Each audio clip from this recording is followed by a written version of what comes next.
Gulf രാജ്യങ്ങളിലെ ഊർജ്ജ കേന്ദ്രങ്ങൾക്കെതിരെ ഇറാന്റെ രൂക്ഷമായ ആക്രമണം.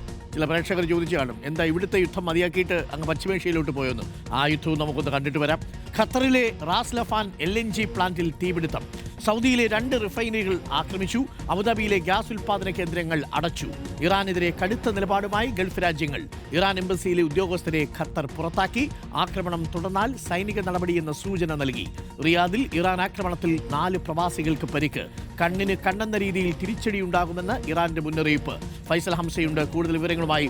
ഫൈസൽ ഹംസ, ഇപ്പോൾ പുറത്തുവരുന്ന വിവരങ്ങൾ പ്രകാരം ഇറാന്റെ ഗ്യാസ് ഫീൽഡ് ഇന്നലെ ആക്രമിച്ചത് വലിയ വാർത്തയായി മാറി. മാത്രവുമല്ല, ഇസ്മയിൽ ഖത്തീബ് എന്ന അവരുടെ രഹസ്യാന്വേഷണത്തിന്റെ തലവനെ വധിച്ചിരിക്കുന്നു. ഇത് നേരത്തെ അതായത് പ്രമുഖരെ ഓരോരുത്തരെയായി ഇറാന് നഷ്ടപ്പെട്ടുകൊണ്ടിരിക്കുന്ന അവസ്ഥ. ഇറാന് ചുറ്റും ഗൾഫ് രാജ്യങ്ങൾ ഇപ്പോൾ ശക്തമായ പ്രതിരോധം തീർക്കുന്നു. പക്ഷേ ഇറാൻ അപ്പോഴും ആക്രമണം തുടരുകയാണ്. ഇപ്പോഴും വീണിട്ടില്ല യുദ്ധത്തിൽ ഇറാൻ എന്നുള്ളതാണ് മനസ്സിലാക്കാൻ കഴിയുന്നത്. ഒടുവിൽ ഇപ്പോൾ ഇനി ഗ്യാസ് ഫീൽഡുകൾ അധികം ആക്രമിക്കില്ലെന്ന് US കൂടി പറയുന്ന സാഹചര്യം. പശ്ചിമേഷ്യയിൽ കാര്യങ്ങൾ സങ്കീർണമായി തന്നെ തുടരുകയാണോ? അരുൺകുമാർ, വലിയ രീതിയിലുള്ള പ്രതിസന്ധിയിലേക്ക്, യുദ്ധം വലിയ വ്യാപ്തിയിലേക്ക് പോകുന്നു എന്നുള്ളതിൻ്റെ സൂചനയാണ് ഓയിൽ ഫീൽഡുകളെ ലക്ഷ്യമിട്ടുള്ള തുടർച്ചയായ ആക്രമണങ്ങൾ എന്നുള്ളതാണ്. നേരത്തെ തന്നെ മുന്നറിയിപ്പ് നൽകിയിരുന്നു ഇറാൻ ഇക്കാര്യത്തിൽ എന്നുള്ളതാണ്. അതിൽ ഏറ്റവും രൂക്ഷമായ ആക്രമണം നടന്നത് ഇറാന്റെ തന്നെ, അല്ലെങ്കിൽ ലോകത്തിലെ തന്നെ ഏറ്റവും പ്രധാനപ്പെട്ട ഗ്യാസ് ഫീൽഡായി കാണുന്നത് തെക്കൻ ഇറാനിലെ പാഴ്സ് മേഖലയിലുള്ളതാണ്. ഇറാനും ഖത്തറും പങ്കിടുന്ന ഒരു ഗ്യാസ് ഫീൽഡ് കൂടിയാണ് ഇത് എന്നുള്ളതാണ്. അതിർത്തി പങ്കിടുന്ന മേഖലയാണ്. ഇവിടെയാണ് പാഴ്സിൽ ഇന്നലെ വലിയ രീതിയിലുള്ള ഇസ്രായേലിൻ്റെ ആക്രമണം ഉണ്ടായത്. അതിൻ്റെ പ്രകോപനമെന്നാണ് പിന്നാലെ അതിൽ തിരിച്ചടി ഉണ്ടാകുമെന്ന് ഇറാൻ കൃത്യമായി മുന്നറിയിപ്പ് നൽകിയിരുന്നു. 5 പ്രധാനപ്പെട്ട കേന്ദ്രങ്ങൾ ആക്രമിക്കുമെന്നാണ് ഗൾഫ് രാജ്യങ്ങൾക്ക് മുന്നറിയിപ്പ് നൽകിയത്. അതിൽ അവർ ആക്രമണം നടത്തുകയും ചെയ്തു എന്നുള്ളതാണ്. ഏറ്റവും സുപ്രധാനമായ വലിയ നാശനഷ്ടമുണ്ടായത് ഖത്തറിനാണ്. റാസ് ലഫാൻ, ലോകത്തിലെ തന്നെ ഏറ്റവും വലിയ LNG ഉൽപ്പാദന കേന്ദ്രങ്ങളിലൊന്നാണ് റാസ് ലഫാനിലെ ഖത്തറിലെ ഏറ്റവും സുപ്രധാന കേന്ദ്രം. അവിടെ ആക്രമണം നടത്തിയിരിക്കുന്നു. തീപിടുത്തമുണ്ടായിരിക്കുന്നു. ബാലിസ്റ്റിക് മിസൈൽ അടക്കം ഇറാൻ പ്രയോഗിച്ചതായി ഖത്തർ തന്നെ വ്യക്തമാക്കുന്നു. വലിയ രീതിയിലുള്ള ആക്രമണമാണ് നടന്നത്.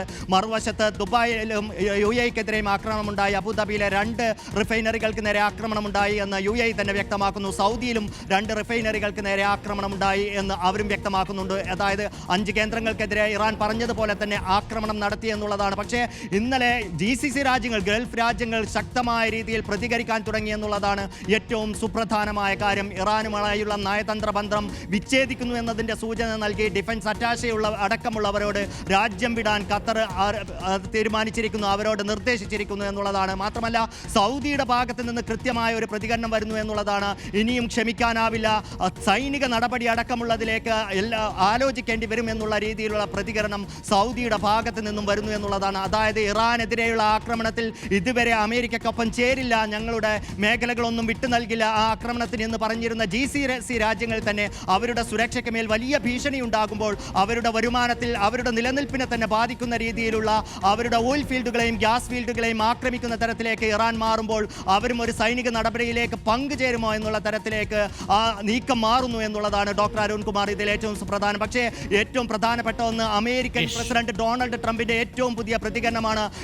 ഇക്കാര്യത്തിൽ ഇറാനെ ആക്രമിച്ച പാഴ്സ് മേഖലയിലെ ഇറാന്റെ ആക്രമണത്തിൽ അദ്ദേഹം എതിർപ്പറിയിച്ചിരിക്കുന്നു, വിയോജിപ്പ് അറിയിച്ചിരിക്കുന്നു. ഇനിയൊരിക്കലും ആക്രമണം ഉണ്ടാകില്ല എന്നുള്ള കാര്യം കൂടി ഡൊണാൾഡ് ട്രംപ് വ്യക്തമാക്കിയിരിക്കുന്നു എന്നുള്ളതാണ്. ഇത് വലിയ പ്രത്യാഘാതം ഉണ്ടാക്കും എന്നുള്ള ട്രംപിന് മനസ്സിലായിരിക്കുന്നു എന്നുള്ളതാണ്. എന്തായാലും ഏറ്റവും ഒടുവിൽ ഡോക്ടർ അരുൺകുമാർ സൂചിപ്പിച്ചതുപോലെ തന്നെ ഇസ്മായിൽ ഖാത്തിബ് എന്ന അവരുടെ ഇറാന്റെ ഇന്റലിജൻസ് മന്ത്രിയെ കൂടി കൊലപ്പെടുത്താൻ ഇസ്രായേലിന് സാധിച്ചിരിക്കുന്നു എന്നുള്ളതാണ്. അലി ലരിജാനി, അവരുടെ സുരക്ഷാ കൗൺസിൽ മേധാവി കൊല്ലപ്പെട്ടതിന് പിന്നാലെയാണ് അവരുടെ ഇന്റലിജൻസ് മന്ത്രി കൂടി കൊല്ലപ്പെടുന്നത്. ഡോക്ടർ ഫൈസൽ ഹംസയാണ് വിവരങ്ങൾ നൽകിയത്. അനീഷ് രാഘവൻ എന്നൊരു പ്രേക്ഷകൻ പറയുന്നു, അരുൺകുമാർ, ഗൾഫിൽ പല കമ്പനികളും പൂട്ടിക്കൊണ്ടിരിക്കുകയാണ്.